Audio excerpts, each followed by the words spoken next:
सब जानते हैं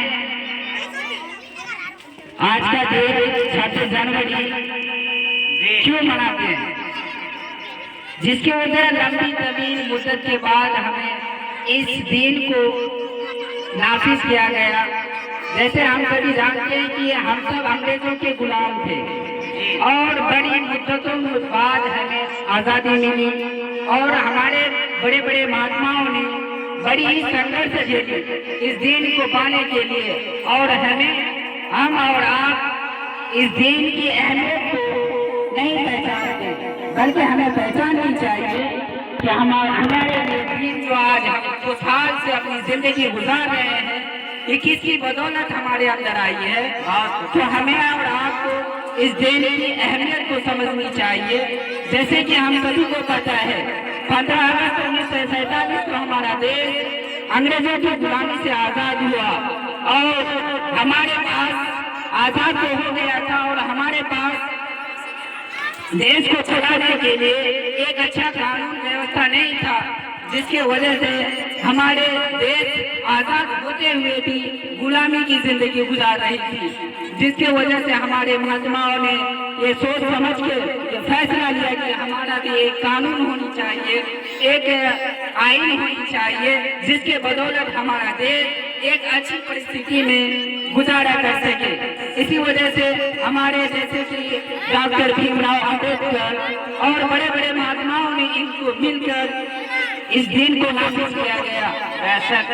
इसमें लगभग 2 साल 11 महीने 18 दिन लगा और इसमें हमारा संविधान 1950 ईस्वी को पूरी हो गई थी और इसको नाफिज करने के लिए 26 जनवरी 1950 को लागू किया गया और पूरे देश में इस कानून को नाफिज किया गया। बच्चों, मैं इस आज के दिन के बारे में तो बता चुका हूँ और बड़े सभी बच्चों से आपने सुना होगा। इस दिन का अहमियत आप सब जान चुके हैं और मैं कुछ मुआशरे में जो तब्दीलियाँ हैं, जो बुराइयाँ चल रही है, हमारे बच्चे खराबी के दहाने पे नजर आ रहे हैं, उसकी मौजू पर कुछ बातें अर्ज करना चाहूँगा। जैसे कि हम सब जानते हैं, हमारे गार्जियन को ये जानने की जरूरत है कि हमारे बच्चे आज किस दहाने पे नजर आ रहे हैं, किस जगह पे जा रहे हैं, इसकी अंजाम उसको पता होना चाहिए। लेकिन ऐसा नहीं है, हमारा गार्जियन ही, हमारा पेरेंट्स, माँ बाप ही हमारे बच्चों के हाथ में ऐसे 50,000, 20,000, 10,000 का मोबाइल देते हैं और बड़े शौक से कहते हैं मेरा बेटा 10,000 का मोबाइल चलाता है, मेरा बेटा 15,000 का मोबाइल चलाता है। ये बदनामी किसको? आज चल के कल उसी बेटा आपको खाना नहीं खिलाता है, पानी नहीं पिलाता है, तो हम कहते हैं कि हमारा बेटा खराब है। ये बदनामी किस वजह से झेली जा रही है, ये आपको खुद पता है। इसके जिम्मेदार आप हैं, इसकी जिम्मेदार खुद है। इसीलिए इस बात को थोड़ी तरजीह दें कि हम सब अपने बच्चों को किस कहानी पे लेके जा रहे हैं। मैं ज्यादा कुछ नहीं कहूँगा। इसी तरह से हम अपने माँ बाप, पेरेंट्स की बात को इतना ही कहूँगा कि अपने बच्चे का देखभाल करें अच्छी तरह से, कि मेरे बच्चे किस रास्ते पे चल रहे हैं और मेरे बच्चे का भविष्य आगे चल के क्या होने वाला है। और मैं थोड़ी सी इस बच्चों के लिए भी कुछ बातें बताना चाहूँगा। जैसे कि हमारे बच्चे बहुत ही काबिलियत होते जा रहे हैं, क्योंकि टेक्नोलॉजी आगे बढ़ रही है, तो इसीलिए हमारे बच्चे जो है ना दिमाग में और इसमें तेज होते जा रही है। इसीलिए हम बच्चे को ऐसी तालीम दें जिसके वजह से उसका दिन भी बने और दुनिया भी बने।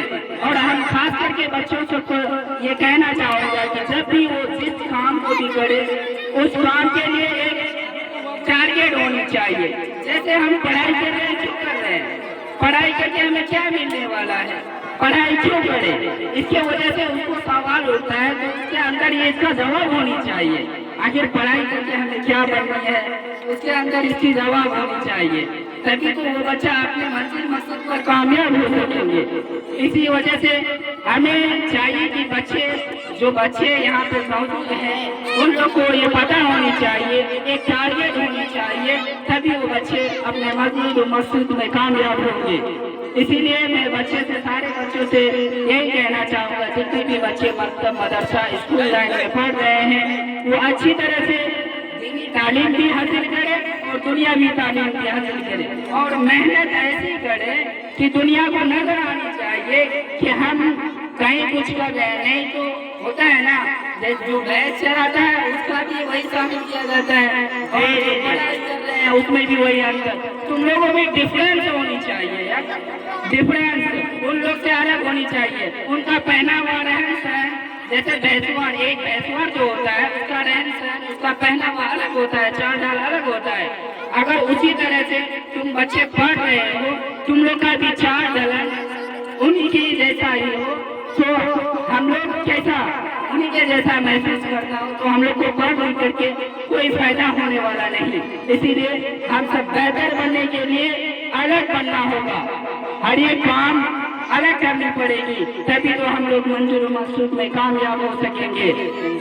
तो मैं अपने प्यारे बच्चों से इन्हीं शब्द कहने के अपने वाणी को मैं विराम देता हूँ। जय हिंद, जय भारत।